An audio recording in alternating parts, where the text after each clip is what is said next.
वारकरी भाविकांसाठी पश्चिम द्वार ते चौफळा हा रस्ता खुला करण्याचे आदेश जिल्हाधिकारी कुमार आशीर्वाद यांनी दिले। आषाढी यात्रा सोहळा रविवार दिनांक 6 जुलै 2025 रोजी संपन्न होत असून आषाढी यात्रा सोहळा कालावधीत 26 जून ते 10 जुलै 2025 असा आहे। या सोहळ्यासाठी सुमारे 14 ते 15 लाख भाविक शहरात येतात।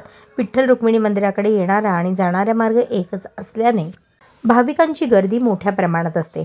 अशावेळी चेंगराचेंगरी होऊन जीवितहानी होण्याची दाट शक्यता असल्याने 5 जुलै रोजी सकाळी 6 ते 6 जुलै 2025 सायंकाळी 6 पर्यंत पश्चिम द्वार ते चौफाळा हा मार्ग वारकरी भाविक यांच्याकरता बाहेर पडण्यासाठी एकेरी रहदारीस खुला ठेवण्याबाबत आदेश जिल्हाधिकारी कुमार आशीर्वाद यांनी जारी केले आहेत।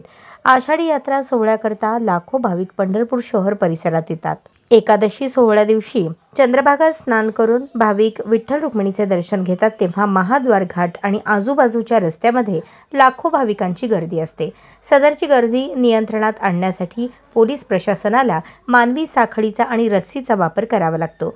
दिवसेंदिवस भाविकांची संख्या वाढत असून भाविकांना पुरवण्यात येणाऱ्या सोयी सुविधा कमी पडू नयेत यासाठी प्रशासन कार्यरत आहे।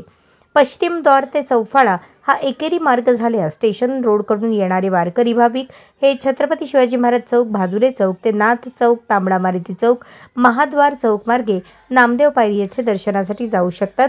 तसेच प्रदक्षिणा मार्गे येणारे भाविक हे उत्पात गल्ली येथील रस्त्याने नामदेव पायरी येथे दर्शनासाठी जाऊ शकतात। या अनुषंगाने जिल्हाधिकारी तथा जिल्हा आपत्ती व्यवस्थापन प्राधिकरण अध्यक्ष कुमार आशीर्वाद यांनी आपत्ती व्यवस्थापन अधिनियम 2025 चे कलम 34 क अन्वये सदर आदेश पारित केला आहे।